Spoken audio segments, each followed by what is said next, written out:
할렐루야, 은혜성산교회 김한기 목사입니다. 사람이 건강보다도 더 소중한 것은 없습니다. 아무리 출세하고 성공하여도 건강을 잃어버리면 무슨 소용이 있겠습니까?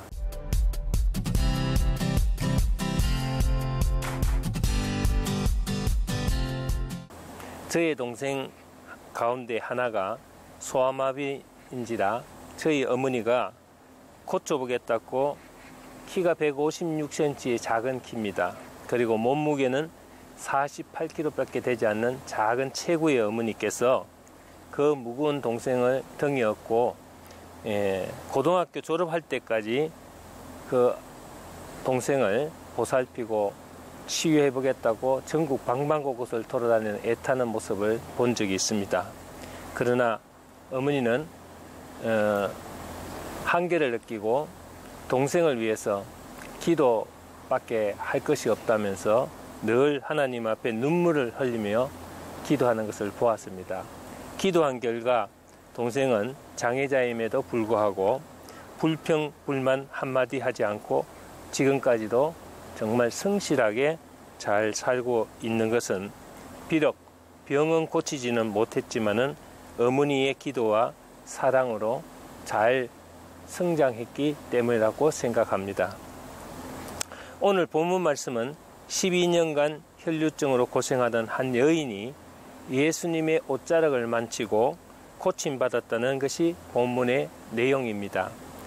레위기 15장을 보면 혈루병은 유출병이라고 하였습니다. 여기서 유출병은 생리적인 병과 또 병리적인 것으로 구분하고 있습니다. 생리적 유출병은 몸을 씻는 것으로 해결되지만은 병리적 유출병은 씻는 것으로 되지 않고 제사를 드려야 했습니다. 즉 정결의 제사를 드려야 했습니다. 어떤 의사 한 분이 이 대목을 보고 아주 부정적으로 받아들이고 생각하는 것을 보았습니다. 어찌 예수 옷자락을 만지고 병이 나을 수 있느냐는 것입니다. 여러분, 하나님의 치유는 의학이나 과학을 넘어선 초자연적인 능력의 현상이라고 할 수가 있습니다. 그래서 저는 언제나 환자들에게 암이나 감기나 하는 얘기를 할 때가 많습니다. 이 시간 이런 믿음만 들어가면 모든 질병의 문제는 치유될 줄 믿습니다. 그녀는 12년간 긴 세월을 고생했습니다. 본문 25절, 26절을 보면은 25절에 12회를 혈류증을 앓았다고 나와 있습니다. 26절에는 많은 의원에게 많은 괴로움을 받았고 있던 재산도 다 허비하였을 때 아무 효험이 없고 도리어 병이 더 중하여졌다고 했습니다. 고통이란 길어도 짧아도 힘든 것이지만 길면 길수록 견디는 것이 힘들어지고 어렵습니다. 12년이란 긴 세월을 혈류증으로 고생한 이 여인의 고달픈 삶은 하나님 외에는 그 아무도 알 수 없는 힘들고 고통스러운 삶이었습니다. 그뿐 아니라 재산까지 다 탕진하였으니 얼마나 힘이 들었겠습니까? 사람을 괴롭히는 문제들이 몇 가지 있습니다. 첫째는 질병입니다. 병원에 가보면 언제나 초만원입니다. 지금은 이름 모를 희귀병과 난치병도 많습니다. 그리고 예방의학이 발달하고 도처에 병원이 많음에도 불구하고 가면 갈수록 무서운 질병들이 사람들을 괴롭히고 있는 실정입니다. 두 번째는 실패입니다. 승승장구로 성공가도를 달리다가 실패의 잔을 마실 수가 있습니다. 사업이나 진학이나 결혼이나 취업 등 실패의 종류도 많습니다. 실패로 자포자기하는 사람, 모든 것을 포기하고 자살하는 사람, 무서운 적대감을 품고 화를 내는 사람, 실패를 대하는 태도도 여러 가지라고 할 수 있습니다. 셋째는 사람의 관계입니다. 집에서 기르는 강아지가 주인을 괴롭혀서 못 살겠다든지 또 동물원의 원숭이가 사람을 괴롭혀 죽겠다는 경우는 드뭅니다. 그러나 사람이 사람을 괴롭히고 사람 등살에 견디다 못하여 가슴 아파하는 사람들이 많습니다. 이것은 다 마귀의 짓이라고 할 수가 있겠습니다.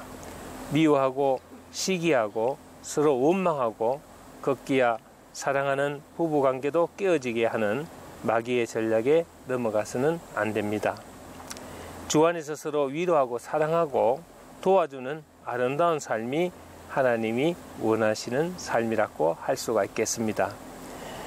믿고 손을 대었을 때 하나님의 역사가 일어났습니다. 27절에 보면은 예수의 소문을 듣고 무리 가운데 섞여 뒤로 와서 그의 옷에 손을 대니라고 했고, 28절의 말씀에는 이는 그의 옷에만 손을 대어도 구원을 얻으리라 했습니다. 레기 14장을 보면은 나병에 걸리면은 일단 격리되어야 하고 접촉도 금했습니다. 그리고 15장을 보면 유출병에 걸리면 역시 사람을 만지거나 접촉을 금했습니다. 심지어 앉은 자리도 부정탄다고 여기고 사람들 앞에 나서지도 못하게 할 정도였습니다. 그래서 이 여인은 누구 앞에도 나올 수 없는 그런 처지와 상황의 고달픈 삶이었습니다. 그러나 그녀에게는 믿음이 있었습니다. 간행이나 간섭이 나를 막아도 나는 예수님을 만져야 산다는 믿음이 있었습니다. 그리고 더 위대한 것은 예수님의 옷자락만 만져도 내가 고침을 받을 수 있다는 믿음이 있었던 것입니다. 여러분, 믿음은 믿는 대로 되는 것이 믿음의 법칙입니다. 신념과 신앙은 다르죠. 신념은 내가 할 수 있다는 마음을 품고 나 자신을 컨트롤해서 마음먹은 대로 훈련하고 이끄는 것이고, 신앙은 절대자이신 하나님께 맡기고 의지하는 것입니다. 신념은 꺾이고 좌절될 수 있지만 신앙은 모든 것을 가능케 합니다. 빌립보서 4장 13절에 내가 내게 능력 주시는 자 안에서 내가 모든 것을 할 수 있느니라. 아멘. 믿음 안에서 모든 것을 할 수가 있습니다. 반드시 치유해 주실 것을 믿고 하나님께 기도하시면은 그대로 역사가 일어나는 것을 알 수가 있습니다. 이 여인은 그래서 믿음대로 응답을 받았습니다. 34절을 보면은 예수께서 가라사대 따라 내 믿음이 너를 구원하였으니 편안히 가라. 내 병에서 놓여 건강할지어다 했습니다. 이 여인은 소원하는 바 믿음대로 되었습니다. 옷자락만 만져도 병이 나을 것이라는 믿음, 그 믿음대로 능력이 나타났고 소원대로 건강을 찾고 구원을 받았습니다. 그녀에게 주신 주님의 은총은 무엇입니까? 편안하라, 건강하라는 것이었습니다. 평안은 영혼을 향해 주신 축복이고 건강은 육신을 향해 주신 축복이었습니다. 그러니까 이 여인은 주님께 영육간의 모든 축복을 다 받은 셈입니다. 12년 된 병이나 38년 된 병이 문제가 아니라 문제는 내 믿음입니다. 주님의 옷자락만 만져도 그 병이 나아질 것이라는 마음의 평강과 그 믿음이 중요합니다. 평안히 가라, 그리고 건강하라고 말씀하신 주님의 음성을 이 시간 들으시고 여러분도 이러한 축복이 주어질 줄 믿습니다. 감사합니다.